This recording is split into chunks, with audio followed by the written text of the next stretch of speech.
visi, sunku kalbėti po Leono Milčiaus, po garbingo, doro ir gero žmogaus ir po jo poezijos, kurie pasakyta iš esmės viskas.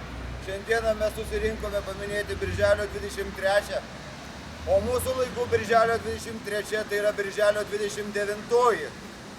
Tai, ką padarė mūsų broliai, kurie padėjo savo galvas dėl Lietuvos, dėl mūsų tėvynės, dabar privalome padaryti mes, kaip Rūta minėjo, be kraujo ir be prievartos, savo valia ir savo pasiryžimu. Mūsų konstitucija yra nuostabus dokumentas. Lietuvos valstybę kuria tauta. Tauta esame mes. Tauta nėra Seimas. Tauta nėra prokuratūra. Lietuvos valstybę kuria tauta. Suverenitetas priklauso tautai, ne Seimui. Tautai suverenitetas priklauso. Buvo Prancūzijos karalius, kuris pasakė, valstybė tai aš. Ir jisai buvo teisus, nes jisai ir buvo valstybės suverenas. Bet tai buvo Prancūzija ir seniai. Lietuvos valstybę kuria tauta. Ir mes patys sprendžiame, kaip mums gyventi ir kaip mums elgtis. Todėl 29 birželio tai nėra tik tai žemės referendumas.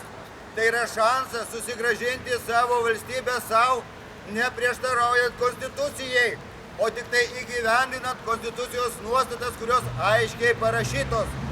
Mūsų valstybė kuria tauta ir tik tai tauta turi spręsti, ką mums daryti, ką mums pardavinėti, ką mums dėvėti, ką mums laikyti šeimą.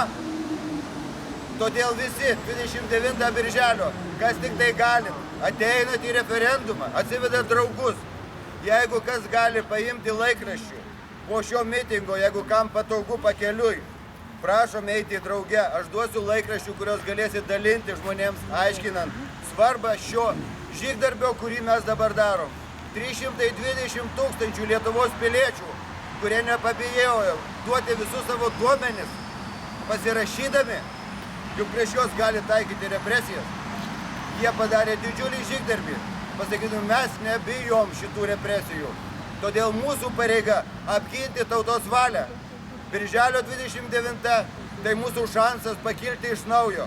Visus kviečiu dalyvauti aktyviai, pasakyti visiems, kas negali. 29. Duokit informaciją trečiadienį, ketvirtadienį. Savivaldybėje gali žmonės balsuoti iš anksto, kad balsai neprapultų. Pasinaudokim savo šansų, mes neturim teisės pralaimėti. Garbė žuvusiems už laisvę ir tikimės tautos sąmoningumo Birželio 29. Ačiū.